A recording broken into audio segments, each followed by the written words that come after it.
All right, so I'm going to do one take on this, and I'm going to be talking about that espresso or the coffee or the latte or the something that you've gone to a coffee shop and you're like, oh my gosh, this tastes amazing. And then you go to another place and you're like, what is going on? Like, what? Like, I know you think your coffee is amazing, but for me, this tastes terrible. And a lot of times you don't know how to name it. You don't know if it's, it tastes acidic, so possibly you have a good palate, maybe. And or it tastes bitter, too bitter. And it could be because of a matter of preference, but most of the time it's because we need balance in our coffee, right? So I'm going to help point out something for you because it's what I've noticed by doing quite a bit of research, probably a little bit more than what somebody normally would do for just an everyday drinker of coffee.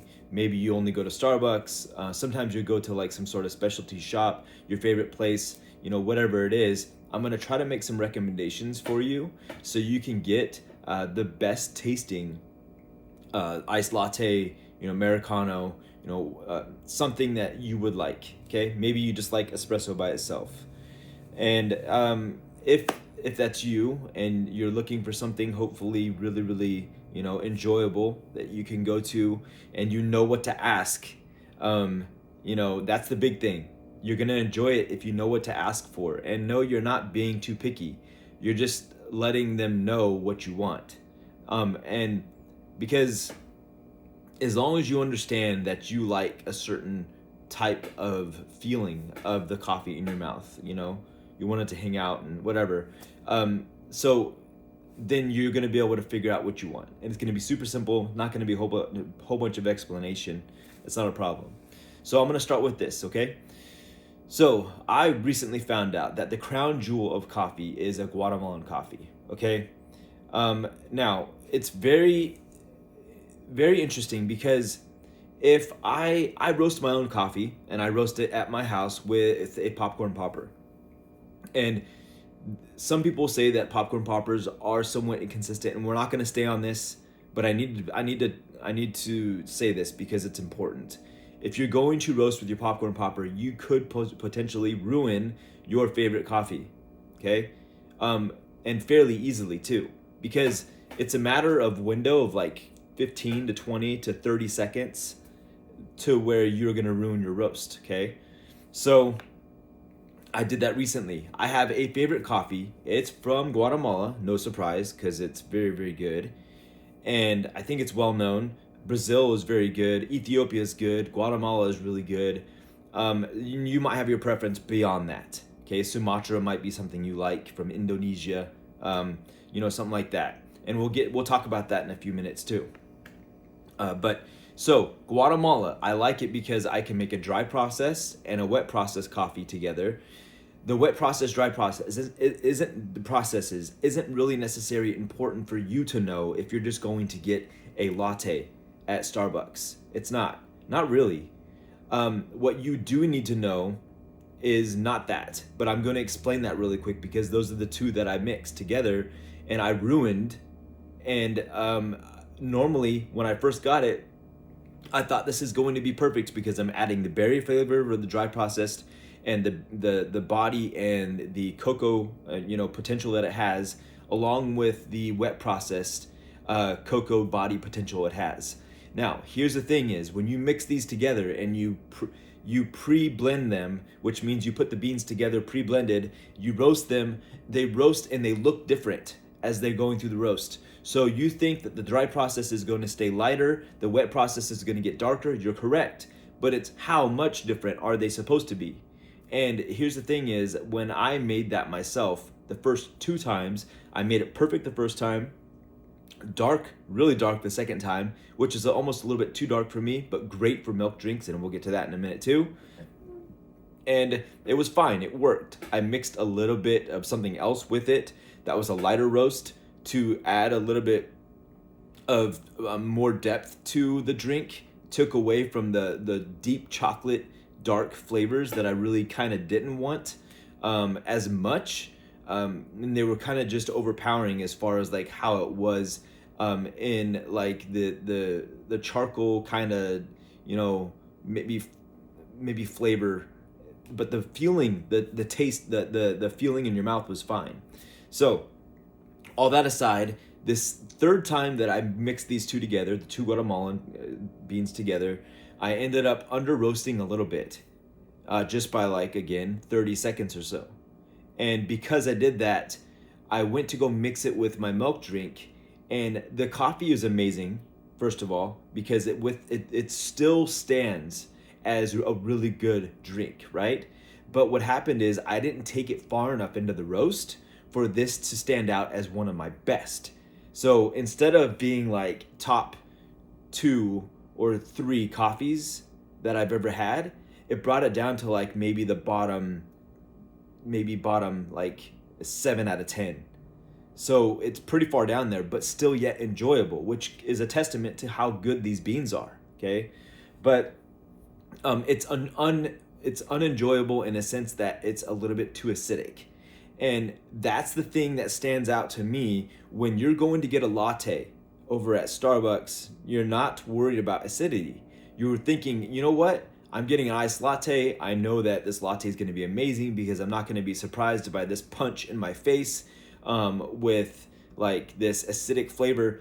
And people will go and tell you that because you're going to Starbucks that you don't understand what you like. You know, you don't really like good coffee because all they do is burn their coffee. Actually, Sumatra coffee is supposed to be taken, which is probably what they're using, by the way. And this is where I was going to come back to Sumatra.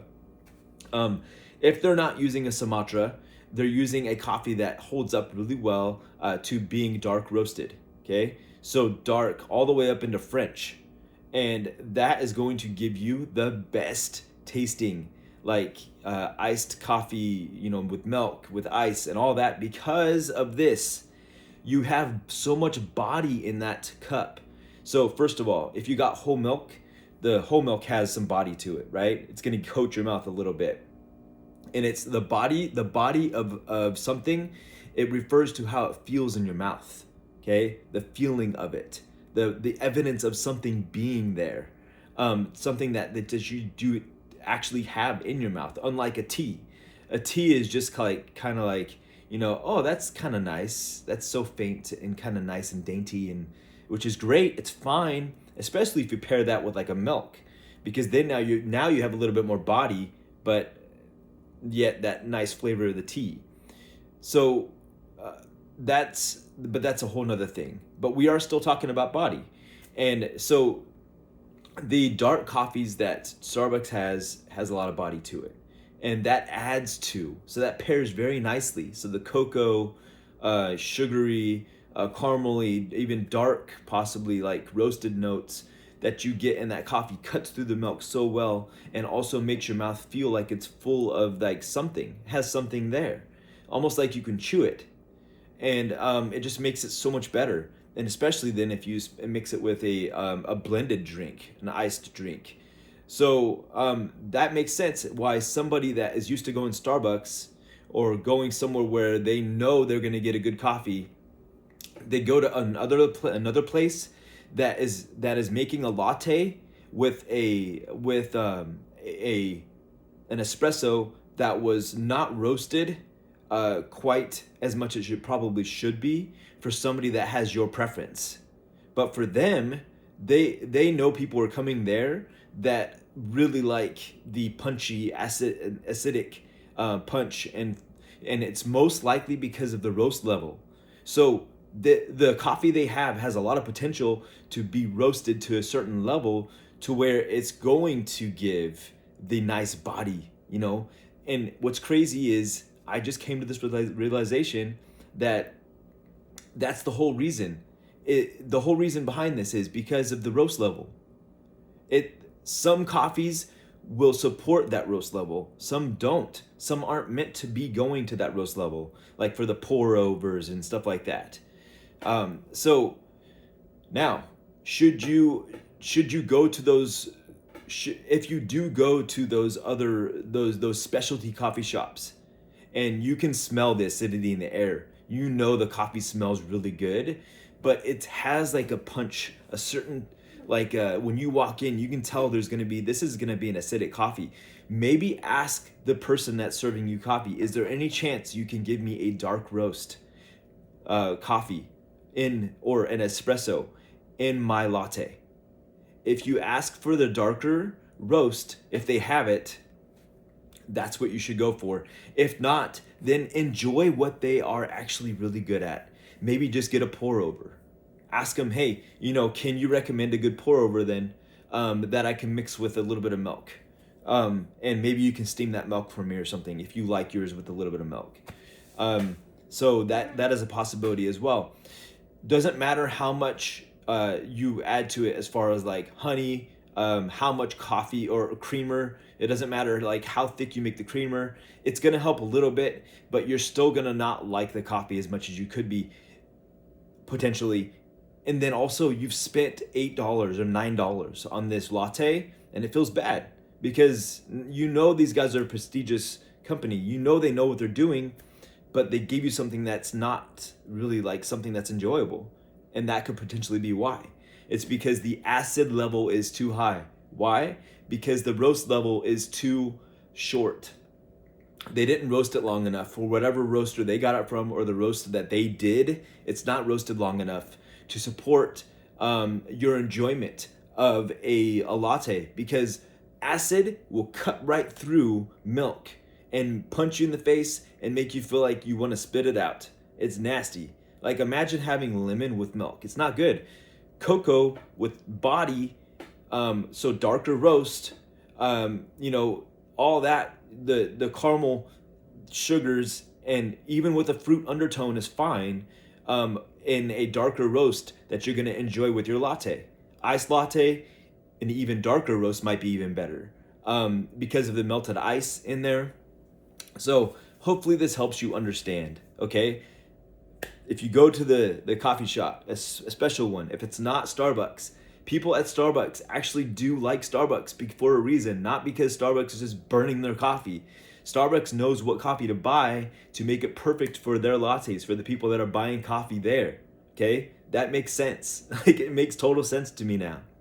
And if you're going to a specialty coffee shop and you want it to taste like something you could get from Starbucks, and you're with a friend that says, hey, you've got to try this new shop. Like, I know you like Starbucks, but you got to try this new shop. And they give you something that's not quite like what you like. Your friend probably likes pour over, possibly. Or just they happen to like a sharp tasting espresso, which is fine too. But they probably don't like a milk drink. And if they do like milk drinks, for some reason they've got a palate that has gotten used to having a milk drink with a highly acidic, under roasted bean that wasn't meant to be really mixed with milk. So hopefully this helps somebody, and I will see you in the next one. My name is Mike. I'm on my 28th day of 30 days making videos, and on my 30th day, I'm gonna see if I'm going to end this whole process. I love discovering new things about coffee, and I've turned it into like me understanding. I've gone through a phase in this video series where I've talked about I'm never doing coffee videos like this again. They're so boring. This right here, the understanding of why coffee tastes the way it does, and why roast mount, not the roast method, because you can do some great things with the popcorn popper. Even though some people think it's inconsistent, you can be consistent with this. You just have to understand like what the smells, the sounds are, and what the ambient temperature is around you when it's cold, like how much longer you should go, probably another 30 seconds or whatever, all that. So it's about the roast level and what kind of coffee that was being roasted, and something that is maybe focused towards the person that really wants a milk drink, and but anyway, I find this interesting. This is amazing to me, and hopefully I've helped you discover why it is you might not like the coffee from I'm talking to a friend in particular here. In my mind, I'm talking to a friend right now. Yeah, right now. And hopefully he can see this and understand why, or what he might want to ask for in that specialty coffee shop. The darker roast. Do you have a darker roast to make me my latte?